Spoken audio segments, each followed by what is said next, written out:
welcome back to Wednesdays with Willow. Each week I'm taking you through some of the gear and ideas that brought our songs to life.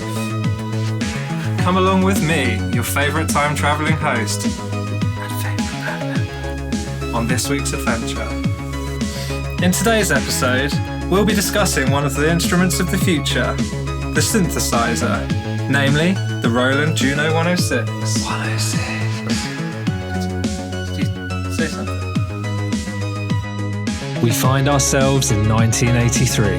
The MTV era is in full swing and Roland just dropped an absolute beast in our laps, the Juno 106. 106.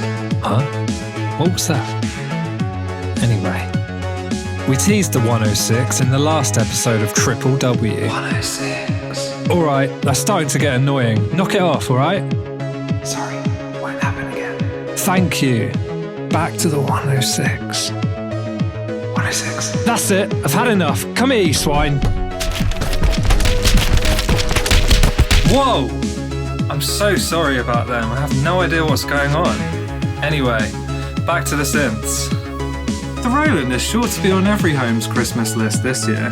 From gorgeous chords to filthy bass lines, she's a welcome addition to anyone's auditory arsenal. The main musical hook of Altitude was written by none other than Ben Brick. To bolster an already chunky bass line, this synth was used among a stack of analog beauties to create a musical hook that is both thick and girthy.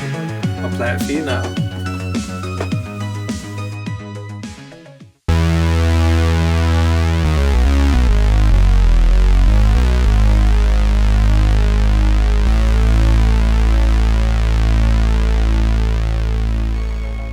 Boasting 6-voice polyphony, Roland's now famous chorus circuit inherited from the older brothers Juno 6 and 60, and possibly the greatest addition of all, MIDI.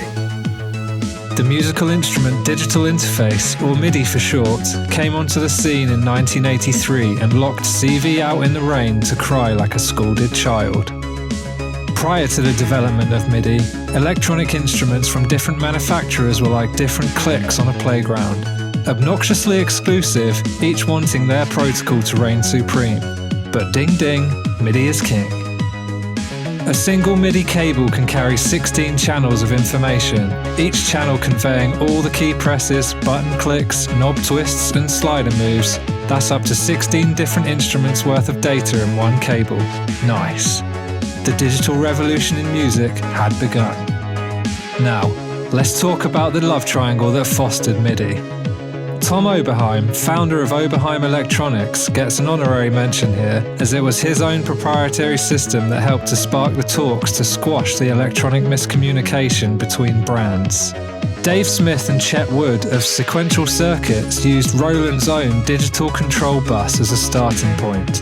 This is what Smith and Wood built upon to create the universal synthesizer interface, now formally known as MIDI.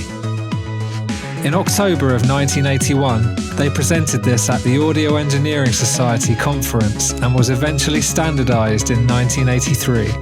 Finally, electronic instruments were all part of the IT crowd. Well, the 106... Hey, that's kind of nice actually. The 106 is adorned with 6 high-tech, digitally regulated, voltage-controlled oscillators, or VCOs for short.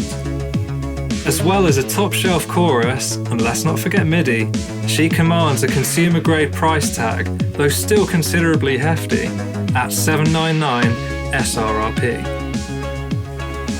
And that's it for this week's Wednesdays with Willow. Join us next time to learn more about this newcomer from DBX that gave our album a chaotic flavour. Catch you on the flip side for the next great sonic adventure.